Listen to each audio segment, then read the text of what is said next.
well, I did a year and a half in a boys' home when I was 13, and I've already done like 6 months in county. 4 years ain't gonna be fun, obviously not. It's gonna be pretty fucking gay. I guess once I get my routine in there and I get shit going, time will go by fast enough. It's gonna suck dick, yeah. You know, no one likes to go to jail, but it is what it is. Well, this motherfucker that I thought was my friend, I sold him weed, you know, a couple different occasions, 5, 6 times, you know, and he'd always come over by quarters, half ounces, shit like that. But one day, he came over and he gave me $45 for a quarter. I even hooked him up, you know, gave him 5 off and shit, gave it to him 45, you know.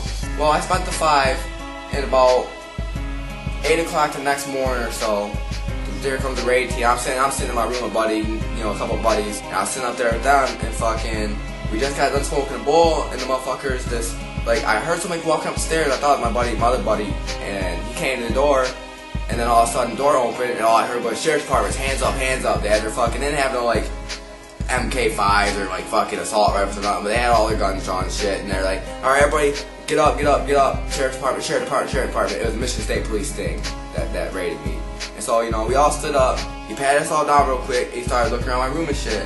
What do you want me to do? He started telling me where the shit's at. And his eyes got real wide, like he thought he was gonna get something good, you know? He said, yeah, tell me where it's at. And I pointed out my little bag of weed. I just got done selling a half ounce, and I had about 2 grams left. Right when he seen that 2 grams, his eyes went from this to this. He was pissed. He's like, well, where's the rest of it?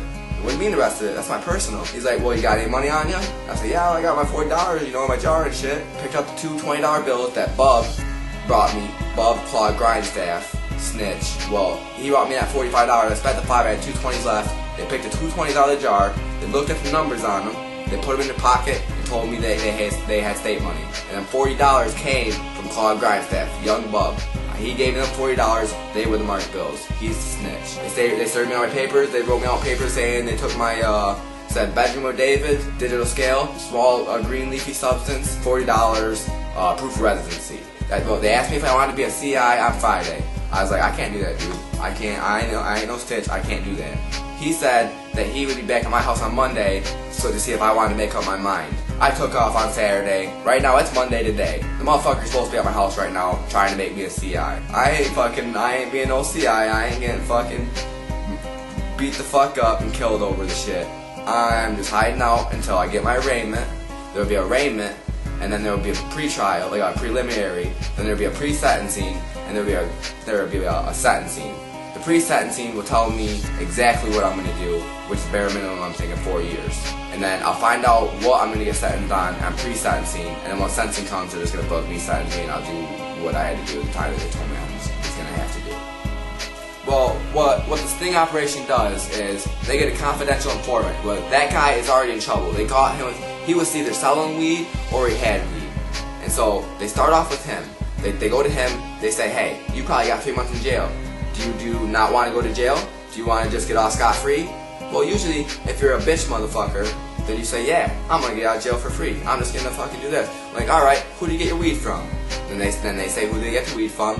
They block off the road. They put one cop car in one end of the road and one cop car on the other end of the road. They send that confidential informant in his car to my house, to his regular dealer, the dealer I usually get, Bub Grindstaff. So they sent him with the $45. I spent the 5.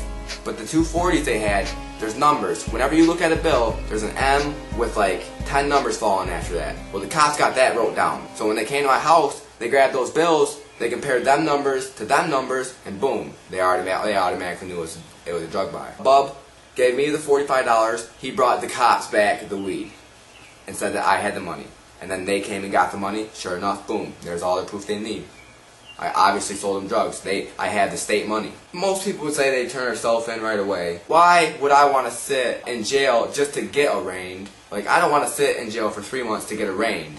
I'm gonna wait until I get my court papers in the mail saying your arraignment's coming up. They don't have no charges on me until I get arraigned and I get sentenced. So there's still 4 court dates I gotta go through till I have to go to jail. So I'm hiding out until I get my arraignment, because my arraignment ain't gonna be for about 3 months. So why sit in jail for those 3 months? Well, I sold the Bub, obviously, and that's who gave me the bark bills. And so the cops wanted Bub to bring me.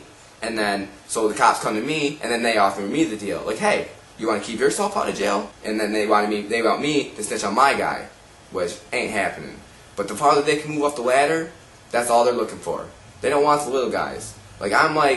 I'm not no big, great drug dealer. I do enough to live on, where I don't gotta get money from anything else, enough to, like a job, pretty much. I don't have thousands of dollars in my pockets all the time, maybe hundreds. Then they want me to bring him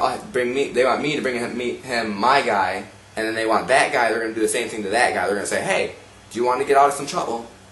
And then they just keep going up and up and up. And as soon as somebody says, nah, fuck you, suck my dick, bitch, that's the end of it. There's nothing really more they can do about it. Dude, I'm stoned, dude.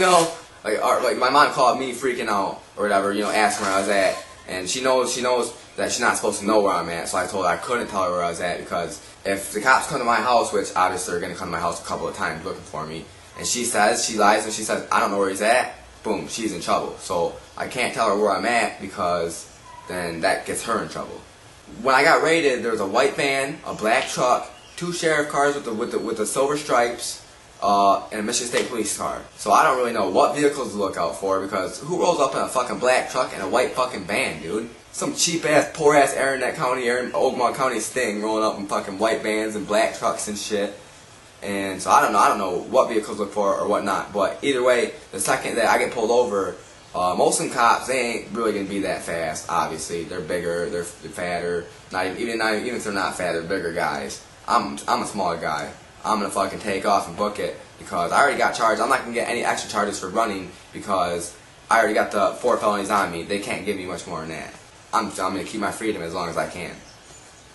I fucked around with oxys like twice, but I got kind of fucked up on that. I didn't really care for it. But I do have a lot of Xanax. I do probably about anywhere from 20 to 30 Xanax a day, blues. Well, I like Vicodin thousands, which they have 10 milligrams of hydrocodone, and they have 1,000 milligrams of acetaminophen, which is aspirin. And then I like Loracets, because they got the same amount of hydrocodone as a Vicodin, but yet they only have 500 milligrams of aspirin and acetaminophen. And all sorts of Xanax, peaches, 0.5ers, 0.25ers, blues, Xanny bars, generic Xanny bars. Percocet here or there, I don't really come across that much though. I take a lot of Somas. I think they're pretty low. I think they're only like 50 milligrams or something like that. But weed, like the chronic from like the clubs and shit, Compassion Club, shit like that, weed like that. That's about it really for drug rides, really. I've done coke one time, but it was this bunk ass shit. I've done coke 2 times, but it's both bunk ass shit, because like all it did was I got my tongue got numb for like 10 minutes. I got no buzz whatsoever. Another time, pretty much the same thing happened. My throat got numb and I had no buzz whatsoever. Like actually the second time I did it, my tongue got numb and my throat got numb, but I still had no buzz whatsoever. But we smoked a whole quarter and I couldn't even get high. Like if you pop up like 6, 7 like blue Xanax, or even like snort up 4, 5, 6 Xanax, you're stoned for 2, 3 hours. You're fucking more relaxed than you've ever been. I had CNA classes coming up, and I took the state test. I'm a certified CNA, but now I got 4 felonies on my record, so that's completely fucked, because they're drug felonies too. So that's completely fucked. I'm hoping I don't have to go back to it. I'm hoping I can get a job doing something else legit, but I can see myself falling back into it, yeah. If ain't nobody gonna give you a job, you're gonna make money any way you can. You know what I mean? Like, I'm not a thief. I help people out. I supply people with what they need. In 4 years here, this wouldn't be nothing. Yeah. 4 or 5 years tops once it's legal. This shit would be nothing. But yet now I'm a 19-year-old kid. You're gonna spend at least 4 years in prison. That's fucked up. Like, marijuana isn't a bad drug at all. You can smoke weed all day and be fine. You can go to school all day and be high. But marijuana is gonna lead you to other things. If you smoke marijuana, you're gonna get introduced to other things, and you're gonna start doing other things. Like everybody says, it's a gateway drug. It really is a gateway drug. I started off smoking marijuana. I thought that's the only thing I'd ever do. I thought I was gonna never touch pills. I didn't think I'd ever do any pills, snort up pills, or do any shit like that. But now I'm addicted to Xanax, and I do Xanax up more than anything else. I mean, I'm not saying marijuana is a bad thing, but I'm saying marijuana will get you into some bad things. When you smoke marijuana, when you start being a pothead, like the only time you can have fun is when you're high. See, back when you didn't smoke marijuana, you could have fun going out playing basketball. You could have fun playing video games. You could have fun doing whatever. But once you're a pothead or like a pillhead, you can't be happy, you can't be fun unless you're high. So I would say if I wouldn't even touch it, like if I would go back in the day and wouldn't touch nothing, I wouldn't even touch it, because I had fun back when I was in the day. Now, I'm never going to be having fun because I'm never going to be high and shit, you know? Because everything that you go through makes you the person you are today. I've been through a lot, so everything that you go through in your lifetime makes you the person you are today. And I wouldn't want to be any different.